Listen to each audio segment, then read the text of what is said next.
कि मोदी करेगा मंडी बंद तो किसान करेंगे भारत बंद। साथियों, अडानी की एक कंपनी है जो हिमाचल प्रदेश में सेब के किसानों से सेब खरीदती है। 2011 में इस कंपनी ने हिमाचल में सेब के किसानों को ए क्वालिटी यानी प्रीमियम ग्रेड के सेब के लिए दिए थे 65 रुपया किलो। पिछले साल 2020 में उसी क्वालिटी के सेब के दिए अडानी ने 88 रुपया किलो, और अब की बार उसी ए क्वालिटी के सेब की कीमत अडानी ने तय करी 72 रुपया किलो। प्राइवेट प्लेयर दे रहा है 72 रुपए किलो के, और एपीएमसी में उसको मिल रहे हैं 100 रुपया किलो उसी क्वालिटी के सेब के। तो अब कहां छुप गए वो बीजेपी के प्रवक्ता जो कहते थे कि प्राइवेट प्लेयर आने के बाद किसान को कीमत ज्यादा मिलेगी। हम जो बात कह रहे हैं, हमारी बात आज सच साबित हो रही है एक एक बात, कि प्राइवेट प्लेयर किसानों का शोषण करेंगे। सभी किसान भाइयों को हाथ जोड़ के राम राम, सत श्री अकाल, सलाम, जय जवान जय किसान। किसान भाइयों, तीन बड़े महत्वपूर्ण विषय हैं और तीनों विषयों पे आपके साथ बात करेंगे।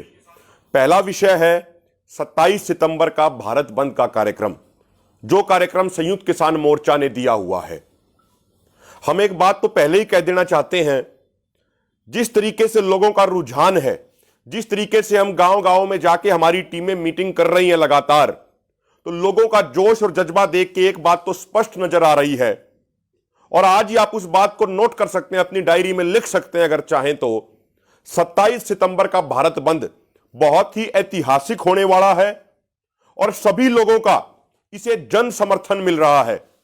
किसान मजदूर तो इसमें शामिल होंगे ही होंगे, उसके अलावा व्यापारी भाइयों का भी सहयोग मिल रहा है, ट्रेड यूनियंस का भी सहयोग मिल रहा है। तो बहुत बड़े लेवल पे यह भारत बंद का कार्यक्रम 27 तारीख को होने वाला है। इसके कुछ जरूरी दिशा निर्देश हैं जिनका पालन करना हमारी सबकी जिम्मेदारी है, क्योंकि यह किसी राजनीतिक पार्टी का कार्यक्रम नहीं है, यह संयुक्त किसान मोर्चे का कार्यक्रम है। अक्सर जब राजनीतिक पार्टियां बंद का कार्यक्रम देती हैं तो उसमें हिंसा होती है, तोड़फोड़ होती है, लेकिन यह संयुक्त किसान मोर्चे का कार्यक्रम है, यह भारत के 80 करोड़ किसानों का कार्यक्रम है। इसीलिए इस कार्यक्रम में शांति और अनुशासन रहना बहुत जरूरी है। शांति और अनुशासन, धैर्य, संयम, ये किसान मजदूर कौम की निशानी होती हैं। इसलिए दिशा निर्देशों का पालन करना हमारी सबकी जिम्मेदारी है। साथियों, जो ये बंद का कार्यक्रम होगा 27 तारीख का, यह सुबह 6 बजे से लेके शाम के 4 बजे तक रहेगा। इस बंद के दौरान सभी सार्वजनिक यातायात के साधन सभी बंद रहेंगे। जितने भी सरकारी या गैर सरकारी फंक्शन हैं वो नहीं होंगे। बाजार में जाके बाजार बंद रहेंगे। लेकिन एक बात का विशेष ध्यान रखना है कि 27 तारीख से पहले हमें सभी व्यापारी भाइयों के साथ मीटिंग करके, सभी दुकान वाले भाइयों के साथ हाथ जोड़ के, उनसे निवेदन करके, विनती करके उनको यह मोटिवेट करना है, उनको उत्साहित करना है, उनको प्रेरित करना है कि वो भी 27 तारीख के बंद में पूर्ण 100% सहयोग दें। लेकिन इस बात का ध्यान रखें कि हमें किसी के साथ भी जोर जबरदस्ती नहीं करनी है। जिस तरीके से राजनीतिक पार्टियों के कार्यक्रमों में होता है, हिंसा होती है, किसी के साथ झगड़ा होता है, तोड़फोड़ होती है, ऐसी चीजें हमें बिल्कुल भी नहीं करनी है। यदि एक भी कोई छोटी भी कोई हिंसा या तोड़फोड़ की घटना होती है तो वो संयुक्त किसान मोर्चा और किसान समाज की साख पे एक कलंक लग जाएगा, एक धब्बा लग जाएगा। इसीलिए किसी तरह का टकराव नहीं, व्यापारी भाइयों से, दुकानदार भाइयों से सिर्फ हाथ जोड़ के निवेदन करना है और उस दिन उनका बाजार बंद करवाना है। इसके साथ अलावा हमने यह भी ध्यान रखना है कि 27 तारीख से पहले हम अपने एरिया के जितने भी सामाजिक संगठन हैं, जितने भी किसान संगठन हैं, जितनी भी ट्रेड यूनियन हैं, जितने भी व्यापारी भाइयों के संगठन हैं, उनके साथ हमें तालमेल बनाना है। और तालमेल बना के संयुक्त प्रेस कॉन्फ्रेंसेस के माध्यम से या मीडिया में खबरें दे के अन्य माध्यमों से हमें पहले ही यह स्पष्ट कर देना है कि 27 तारीख को सुबह 6 बजे से लेके शाम के 4 बजे तक पूर्ण बंद रहेगा, ताकि यदि किसी भाई को उस दिन काम के लिए जाना भी हो तो वो पहले ही अपना काम निपटा ले और उस दिन वो भाई अपने घर से बाहर निकले ही नहीं, ताकि उनको भी परेशानी ना हो। और हमें यह बात का विशेष ध्यान रखना है कि हमारे भारत बंद का जो असली मकसद है, हमारे भारत बंद का मकसद है मोदी सरकार की कुंभकर्णी रूपी नींद को तोड़ना, मोदी सरकार को कुंभकर्णी रूपी नींद से जगाना। यह हमारा मकसद है। किसी आम आदमी को, हमारे भाई को परेशान करना हमारा कोई भी उद्देश्य नहीं है। इसलिए हमारे बंद का कार्यक्रम पूर्ण तौर पे शांतिपूर्ण होना चाहिए, पूर्ण तौर पे अनुशासन के अंदर होना चाहिए। जो हमारे नारे होंगे, हम कुछ नारे भी लगा सकते हैं इन कार्यक्रमों में। जिस तरीके से जब 27 तारीख का कार्यक्रम होगा तो हम जगहों पे, अगर सभी संगठनों की कहां लोकल लेवल पे सहमति हो तो वहां पे हम सभाएं भी कर सकते हैं। सभा में सभी लोग अपनी बात भी रख सकते हैं। हमारे नारे ये हो सकते हैं कि मोदी करेगा मंडी बंद तो किसान करेंगे भारत बंद, मोदी करेगा फसलों की खरीद बंद तो किसान करेंगे भारत बंद। इस तरीके के नारे, नरेंद्र मोदी किसान विरोधी, इस तरीके के नारों का उपयोग हम उसमें निश्चित तौर पे कर सकते हैं। तो मेरा अंत में फिर सब भाइयों से यह हाथ जोड़ के निवेदन है कि सब भाइयों को शांतिपूर्ण तरीके से 27 तारीख के भारत बंद में शामिल होना है और इसको ऐतिहासिक भारत बंद बनाना है। जिस तरीके से 5 तारीख को मुजफ्फरनगर पंचायत में एक विशाल पंचायत हुई, 7 तारीख को करनाल में बड़ा कार्यक्रम हुआ, तो जो एक मोमेंटम बहुत तेजी से, मजबूती से आगे बन रहा है, इसको लगातार हमें जारी रखना है। दूसरा मुद्दा साथियों, यह एक बड़ा गंभीर मुद्दा है।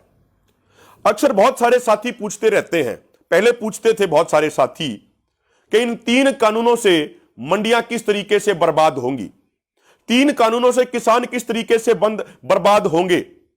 और सरकार का हमेशा तर्क होता था गोदी मीडिया के माध्यम से कि जब प्राइवेट प्लेयर आएंगे बाजार में तो किसानों को होने वाला फायदा बढ़ जाएगा। यह तर्क होता था सरकार का, गोदी मीडिया के माध्यम से इसका दुष्प्रचार किया जाता था बड़े पैमाने पे। बहुत सारे लोग ये सवाल पूछते थे कि भाई कानून किसानों को बर्बाद कैसे करेंगे। अगर देखा जाए अधिकतर लोग इस बात को अच्छे तरीके से समझ चुके हैं, लेकिन जो एक आधे बीजेपी के या उनकी सहयोगी पार्टियों के राजनीतिक जो गुलामी कर रहे हैं लोग, वो ऐसा ड्रामा करते हैं कि उनको जैसे समझ में नहीं आया। तो आज एक बिल्कुल ताजा उदाहरण, बिल्कुल सरल भाषा वाला उदाहरण हम आपके सामने बताएंगे, सुनिएगा जरूर। और इस उदाहरण को जब आप किसी सभा में बैठे, आम लोगों के साथ बैठे, वहां पे इसको शेयर भी कीजिएगा। साथियों, अडानी की एक कंपनी है जो हिमाचल प्रदेश में सेब के किसानों से सेब खरीदती है। 2011 में इस कंपनी ने हिमाचल में सेब के किसानों को ए क्वालिटी यानी प्रीमियम ग्रेड के सेब के लिए दिए थे 65 रुपया किलो। ए ग्रेड का मतलब है, प्रीमियम क्वालिटी का मतलब है जो सेब 100% उसका लाल कलर होता है, उसका साइज सबसे बढ़िया होता है। और मैं आपको बता दूं, किसी भी बाग में जितना टोटल प्रोडक्शन होता है सेबों का, मात्र उसका 1/3 ही ए क्वालिटी का प्रीमियम ग्रेड का होता है। तो 2011 में उस ए क्वालिटी के सेब के अडानी ने दिए 65 रुपया किलो। पिछले साल 2020 में उसी क्वालिटी के सेब के दिए अडानी ने 88 रुपया किलो। और अब की बार उसी ए क्वालिटी के सेब की कीमत अडानी ने तय करी 72 रुपया किलो, यानी पिछले साल के मुकाबले 16 रुपया घटा दी, 16 रुपया कम कर दी। समझने की बात यह है कि पिछले 1 साल में डीजल के दाम बढ़े, पिछले 1 साल में कीटनाशक दवाइयों के दाम बढ़े, पिछले 1 साल में मजदूरी के रेट बढ़े, तो किसानों की लागत तो बढ़ी, लेकिन अडानी ने 16 रुपया कम कर दिया। और आज जो किसान, हिमाचल के किसान जो परवाणु और सोलन में हिमाचल के अंदर एपीएमसी की मंडी है, जब वहां अपना सेब लेके जा रहे हैं तो उसी ए क्वालिटी के सेब के उनको एपीएमसी मंडी में मिल रहे हैं 100 रुपया किलो। तो अब कहां छुप गए वो बीजेपी के प्रवक्ता जो कहते थे कि प्राइवेट प्लेयर आने के बाद किसान को कीमत ज्यादा मिलेगी। यहां पे तो प्राइवेट प्लेयर दे रहा है 72 रुपए किलो के, और एपीएमसी में उसको मिल रहे हैं 100 रुपया किलो उसी क्वालिटी के सेब के। एपीएमसी में मिल रहे हैं 28 रुपए ज्यादा, प्राइवेट प्लेयर दे रहा है 28 रुपए कम। तो अब किस मुंह से वो जवाब देंगे कि प्राइवेट प्लेयर आने से रेट बढ़ जाएंगे। हम जो बात कह रहे हैं, हमारी बात आज सच साबित हो रही है एक एक बात, कि प्राइवेट प्लेयर किसानों का शोषण करेंगे, प्राइवेट प्लेयर बहुत कम दाम किसानों को देंगे। और यह हिमाचल प्रदेश में सेब के किसानों के साथ साथियों हो रहा है, ताजा उदाहरण है। इससे पहले मध्य प्रदेश की ये अनुज्ञा पोर्टल ने क्या कहा कि मध्य प्रदेश में मंडियां बर्बाद हो गई, 49 मंडियों पे ताले लग गए। वो बात हम पहले ही आपको बता चुके हैं। और महत्वपूर्ण बात यह है, ये भी है हिमाचल प्रदेश के किसानों के बारे में, कि जब अडानी लगभग 4 से 5% सेब खरीदता है पूरे हिमाचल का, अडानी जब एक रेट तय कर देता है कि भाई 72 रुपया किलो, तो जो बाहर जो छोटे व्यापारी होते हैं और वो भी फिर किसान को कहते हैं कि भाई अडानी ने 72 रुपया रेट तय कर दिया तो उससे ज्यादा नहीं देंगे। यानी वो एक बेंचमार्क सेट कर देता है, एक स्टैंडर्ड सेट कर देता है। इसलिए अडानी की वजह से, अडानी ग्रुप की वजह से दोहरी मार किसानों के ऊपर पड़ रही है, हिमाचल के सेब के किसानों के ऊपर। और साथियों, एक अन्य महत्वपूर्ण चीज इसमें यह है, जो बात हम बार बार कह रहे हैं, कि एपीएमसी मंडियां ही किसानों के हक और अधिकारों की सुरक्षा करती हैं। पूरी दुनिया इस बात की गवाह है। जब जब फ्री मार्केट फ्री ट्रेड की पॉलिसीज लागू की गई, उन पॉलिसीज ने किसानों को बर्बाद किया है। अगर आप अमेरिका की बात कर ले, वहां पे एक किसान की एवरेज लैंड होल्डिंग 444 एकड़ है। ऑस्ट्रेलिया में एक किसान की एवरेज लैंड होल्डिंग 12,000 एकड़ है। यानी एक किसान के पास एवरेज 12,000 एकड़ की जमीन है। और हमारे यहां पे तो देखा जाए तो किसानों के ऊपर एवरेज लैंड होल्डिंग, किसानों के पास एवरेज लैंड होल्डिंग बहुत कम होती है। जब इतने इतने सैकड़ों एकड़ के किसान इन फ्री मार्केट पॉलिसीज का मुकाबला नहीं कर पाए, इन फ्री मार्केट की पॉलिसीज के कारण बर्बाद हो गए, तो एक भारत का किसान इन बड़े बड़े कॉर्पोरेट का मुकाबला कैसे करेगा? अमेरिका में एक साल में एक किसान को 42 लाख रुपए की सब्सिडी मिलती है, और भारत में कितनी मिलती है? मात्र 15,000 रुपए की। तो जब 42 लाख रुपए की सब्सिडी लेने वाला किसान ही इन पॉलिसीज के सामने सरेंडर कर गया, कॉर्पोरेट के सामने उसने घुटने टेकने पे मजबूर होना पड़ा, तो 15,000 रुपए की सब्सिडी लेने वाला किसान किस तरीके से बड़े बड़े कॉर्पोरेट हाउसेज का मुकाबला करेगा? यह बात हमें सोचनी और समझनी पड़ेगी। अगर बात करें कोस्टा रिका उस साइड के देशों की, तो जो कोकोआ बीन के जो किसान हैं, उनका दिन की कमाई $1.3 है, यानी लगभग 100 रुपया डेली की वो आमदनी पे जिंदा रहते हैं। लेकिन उसी कोकोआ बीन से जो चॉकलेट बनती है, जिस पूरी इंडस्ट्री की कीमत $200 बिलियन है, वो $200 बिलियन का मुनाफा कमा रहे हैं। इसीलिए ये बात समझनी पड़ेगी, ये फ्री मार्केट पॉलिसीज, ये फ्री ट्रेड पॉलिसीज किसानों के हक में नहीं है, ये हमारे देश के हक में नहीं है, ये सिर्फ कॉरपोरेट के फायदे के लिए है। इसीलिए free market free trade policies का विरोध होना, 3 काले कानूनों का वापस होना, एमएसपी गारंटी कानून को बनना, यह बहुत जरूरी है। यह किसानों के लिए करो और मरो की लड़ाई है, यह किसानों के लिए जमीन और जमीर बचाने की लड़ाई है, यह किसानों के लिए फसल और नस्ल बचाने की लड़ाई है। इसलिए अंतिम सांस तक इस लड़ाई को लड़के हमें जीतना होगा।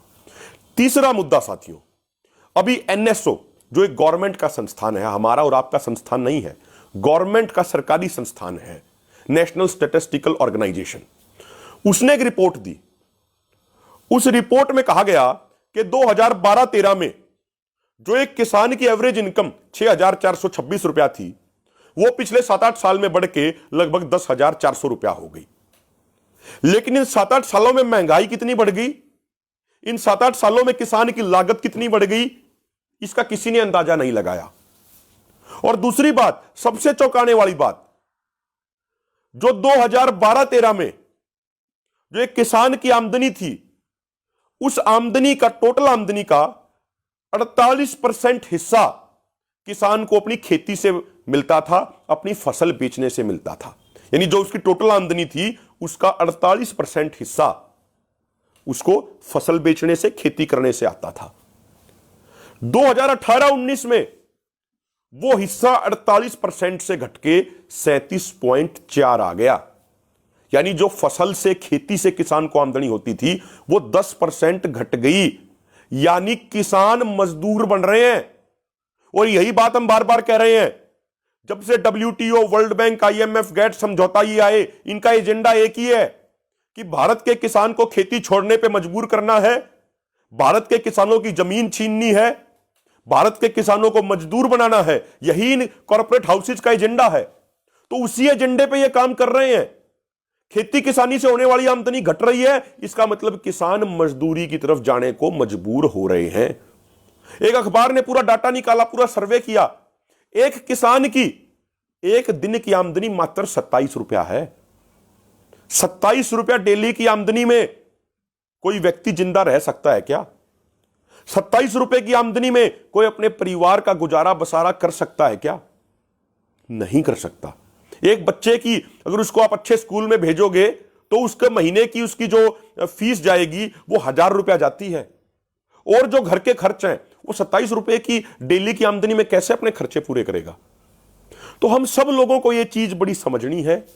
जो बात हम पहले से ही कह रहे हैं, आपसे निवेदन कर रहे हैं और आप बड़े लेवल तक उस बात को समझ भी गए हैं कि मोदी सरकार का जो एजेंडा है, मोदी सरकार का जो उसका लक्ष्य है, वो लक्ष्य ये है कि ये 2022 तक किसानों की आत्महत्या दोगुनी करना चाहते थे। कहते तो ये थे कि 2022 तक किसानों की आय दोगुनी करेंगे, लेकिन आय तो दोगुनी हुई नहीं। और जो इनका आत्महत्या दोगुनी करने की जो इनकी साजिश थी, उस साजिश पे रोक इस किसान आंदोलन ने, यानी आप लोगों की मेहनत जोश जज्बे ने लगा दी है। इसलिए मेरा आपसे अंत में फिर ये हाथ जोड़ के निवेदन है, 27 तारीख का भारत बंद का कार्यक्रम बड़ा ऐतिहासिक होने वाला है। उस कार्यक्रम में, भारत बंद के कार्यक्रम में अधिक से अधिक संख्या में हिस्सा लेके शांतिपूर्वक तरीके से करके हमें उसे सफल करना है।